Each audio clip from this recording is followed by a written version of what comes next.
নবনারী কুঞ্জ মন্দিরের সামনে, যেদিন হনুমান জয়ন্তী ছিল সেই দিনে।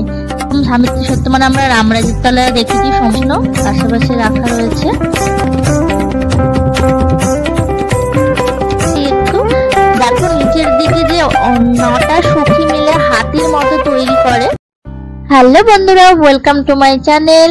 আশা করি তোমরা খুব ভালো আছো। আবার একটা নতুন ব্লগে সকলকে স্বাগত জানাই। আর আমি এই মুহূর্তে আছি বাক্সারা শেষী নতুন নবনারী কুঞ্জ মন্দিরের সামনে। বাক্সারায় দুটো নবনারী মন্দির আছে, পুরানো নবনারী ও নতুন নবনারী। আমি রয়েছি নতুন নবনারী মন্দিরের সামনে। দেখতেই পাচ্ছ এখানে একটি বজরংবলীর মন্দির রয়েছে। 2-3 দিন আগে এখানে পুজো হয়েছিল, যেদিন হনুমান জয়ন্তী ছিল সেই দিনে। তো আজকে আমি তোমাদেরকে নতুন নবনারী তলায় নিয়ে যাব এবং এই মন্দিরের ভেতর তোমাদের দেখাবো ঠাকুরের প্রস্তুতি পর্ব কতদূর কি চলছে সমস্ত কিছু। তো আমার সঙ্গে থেকে ভিডিওটা স্কিপ না করে দেখতে থাকো, আশা করি তোমাদের ভালো লাগবে। আমি মন্দিরের ভেতরে চলে এসেছি, আর ঢুকেই প্রথমে বাঁ সাইডে একটা ছোট মন্দির চোখে পড়বে। তো তোমাদেরকে দেখাই, এই মন্দিরের ভেতর এই মুহূর্তে দেখা যাচ্ছে যমরাজ রয়েছে, তার পাশে রয়েছে শ্রীকৃষ্ণের বাবা, আর তার এই পাশটা রয়েছে একটা ছোট্ট গোপাল, খুব সুন্দর দেখতে।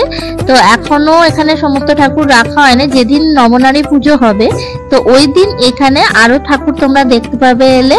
ওই দিন এখানে সাবিত্রী সত্যবানকেও রাখা হবে। আর এই সাইডটা দেখছো, এই সাইডটাতেই আসল মেন মন্দির। আর এই সাইডটা তোমাদের অতটাও ভালো দেখাতে পারলাম না, আমি যেহেতু সন্ধ্যেবেলা এসেছি। এই সাইডটা একটা স্টেজ মতো করা আছে, তো ওইখানটা কিছু অনুষ্ঠান হয়। আর এই দিকটা ঠাকুরটা রাখা হয়। ওই যে দেখছো গ্রিলের বিশাল বড় একটা দরজা করা রয়েছে, এর পেছন দিকে থাকে ঠাকুরটা। তো এখন এই মুহূর্তে প্রস্তুতি পর্ব চলছে অলরেডি। আর এই জায়গাটা দেখো বিশাল বড় ঠাকুর দালান রয়েছে, আর ঠাকুর দালানের মধ্যে আলপনাও দেওয়া রয়েছে খুব সুন্দর করে, কিছু বেঞ্চও পাতা রয়েছে। আর এই সাইডটা দেখো কিছু ঠাকুর বাইরের দিকেও রাখা রয়েছে, যেগুলো মাটির কাজ সবে হয়েছে, এখনো কিছুটা কাজ বাকি আছে, তারপরে কালার হবে। তো দেখতেই পাচ্ছ খুব সুন্দর লাগছে। আর আমার সঙ্গে থাকো, চলো তোমাদের ডিটেলসে দেখাবো পুরোটা।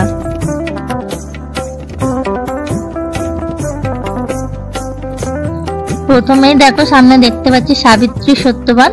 যে রকম সাবিত্রী সত্যবান আমরা রামরাজের তলায় দেখেছি, সমচন্ডী ঠাকুরের সঙ্গেও দেখেছি, এখানেও সেরকমই সাবিত্রী সত্যবান থাকে। আর তার পাশে রয়েছে একটি নারায়ণের মূর্তি তৈরি করা হচ্ছে, দেখতেই পাচ্ছ, তোমাদেরকে দেখাই একটু, খুব সুন্দর লাগছে।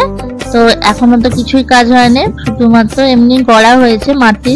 তারপরে এরপরে ওনাদের সাজ পোশাক হবে, সমস্ত কিছু কালার করা হবে, চোখ আঁকা হবে, তো আরো সুন্দর লাগবে। আর এই হচ্ছে রাধা আর কৃষ্ণ পাশাপাশি রাখা রয়েছে, এগুলো এখনো কাজ অনেকটাই বাকি।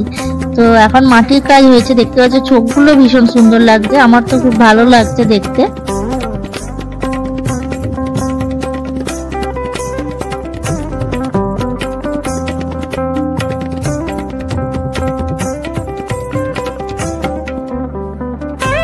অক্ষয় তৃতীয়ার দিন এই নবনারী ঠাকুরের পুজো শুরু হয়ে যাবে। প্রত্যেক বছরই এই অক্ষয় তৃতীয়ার দিন এখানে পুজো শুরু হয়, আর এবছরও তার অন্যতা হবে না।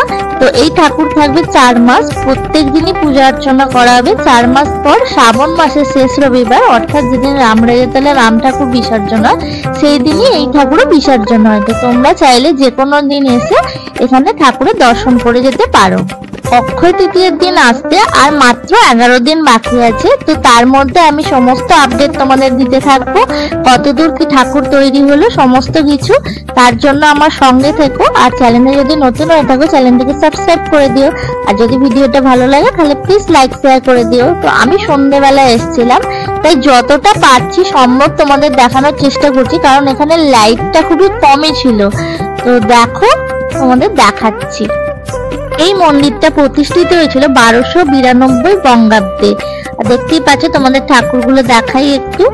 দেখো নিচের দিকে যে 9টা সখী মিলে হাতির মতো তৈরি করে, সেই জায়গাটা তৈরি হয়ে গেছে। দুপাশে জয়া বিজয়া তৈরি হয়ে গেছে। তার নিচের দিকে যেসব সখীগুলো থাকে সেগুলো মোটামুটি তৈরি হয়ে গেছে। তো এখনো রঙের কাজ কিছুই আরম্ভ হয়নি।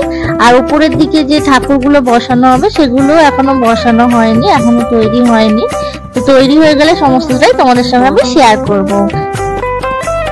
নতুন নবনারী ঠাকুর পুরানো নবনারী আদলেই তৈরি, কিন্তু অনেকটাই আলাদা। তৈরি হয়ে গেলে তারপর তোমরা বুঝতে পারবে। কারা কারা হাওড়া থেকে দেখছো অবশ্যই কমেন্ট করে জানিও, আর ভিডিওটা ভালো লাগলে প্লিজ লাইক শেয়ার করে দিও। আজকের মতো ভিডিওটা এখানেই শেষ করছি, আবার দেখা হচ্ছে নেক্সট ভিডিওতে। ততক্ষণ সকলে ভালো থেকো, সুস্থ থেকো। আজকের মতো টাটা।